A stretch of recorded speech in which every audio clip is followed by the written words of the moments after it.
Warning: our YouTube channel and its videos may contain scenes, language, and content that may not be appropriate for all audiences. These videos include surveillance footage, undercover pursuit of suspects, actual police and rescue operations, and fearless confrontations. If you do not approve of the content, please do not watch our videos. If you wish to continue, we strongly advise that you proceed with caution. Viewers' discretion is advised. Kasama natin sa studio si Edmundo Balana. Okay. Edmundo Balana, isa siyang porter sa NAIA Terminal 1. Inireklamo ng porter ang isang airport police na si John Salamanca. Madaling araw daw noong 9 ng Hunyo nitong taon lamang ng mga nagbababa o nagbubuhat siya ng mga bagahe ng pasahero sa taxi. Bigla na lamang daw siyang sinuntok sa likod ng airport police. Hindi pa nakontento, sinampal pa siya nito. Binantaan pa na gigilitan sa leeg. Ang dahilan, hindi na raw kasi nakapagbibigay ng butaw o lagay si Edmundo sa police ng gabing iyon.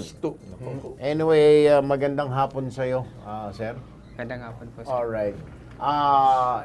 So, ano yan? Usapan ba yan na magbibigay ka? Magkano ibinibigay sa mga, sa kanya lang o sa mga airport police?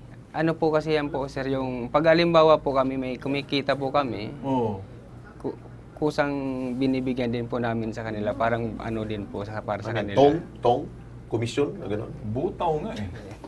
Ngayon po, sir, yung time po noon, yung kaibigan ko po, na private car, tinulungan ko po doon sa parking. Okay. Yun lang po tinutulungan ko. Tapos yung time na po yun, minumonitor niya pala po ako. Okay. Ngayon, binigyan po ako bilang consideration ng 100 pesos. Pero hindi pa ako humingi ng kapalit kasi kaibigan ko nga po yun. Alright. Ngayon, sa mga tweet pong naisakay ko na, diretso na po ako.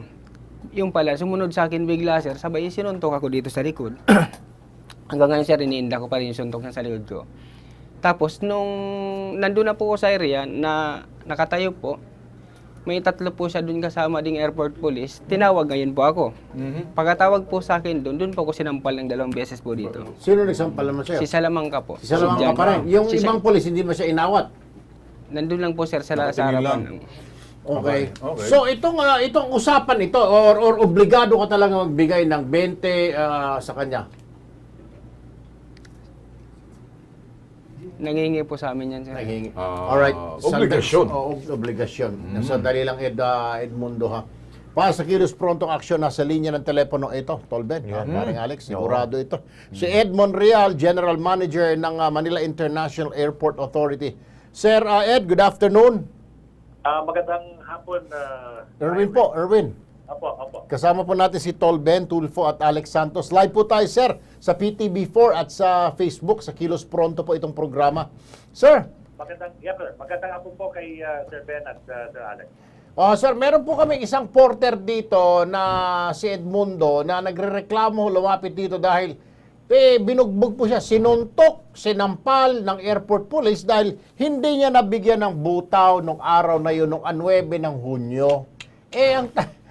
Yung konting sahod niya kapiranggot na 100 piso, bibigyan ng 20 pesos yung airport police. Hindi siya nakapagbigay, sir. Akala nagalit daw dahil hindi siya nabigyan.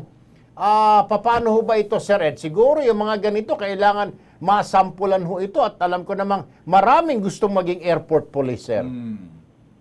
Unang-una, sir, maraming salamat at naparating po niyo sa amin yung reklamo ni Mr. Balana ho ba yan? Opo. Opo. Nagpapandok ko kasi tinawagan ko kanina na meron daw tatawag po kayo. Naghingi ako ng initial report. Opo. Ang una ho, tanong ko lang kung kay Mr. Balana, empleyado ho ba siya ng NIA as porter? Hindi porter po, rental agent po.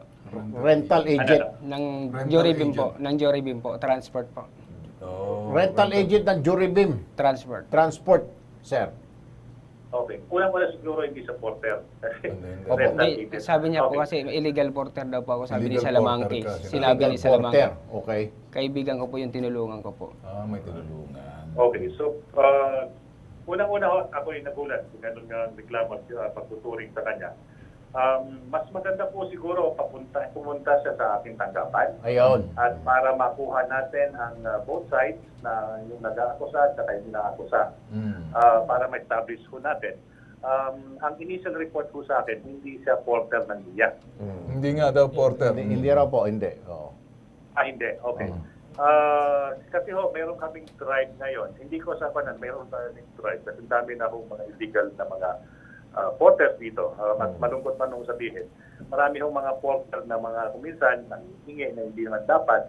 At yun po yung pinagbabantayan, pinapatawat ako namin. Pero mas maganda ho siguro humarap siya sa akin para patatawag ko rin yung Salamanca kung ginawa nga yun at nagagawa mo natin ang action. Ang punto ko lamang, sir, whether mali ito o hindi, kaya nagporter-porteran itong mama ito, alam ko labag yan, meron kayong drive ngayon, anti-illegal porter. Ang punto de vista lamang ho namin dito, Sir Ed, is, tama ho ba yun? Does it justify yung pambubugbog po, sir? Because may nilabag siya na mandato ninyo or order ninyo na bawal lamang illegal porter. I don't think na yun po ay pwedeng i-justify na bugbugin. Pwede siguro, sir, questionin, dalhin po ito sa presinto at imbestigahan ho siya or sipain na siya doon palabas, wag na siya bumalik. Pero the mere fact na sasaktan po, I think that is wrong. Yeah.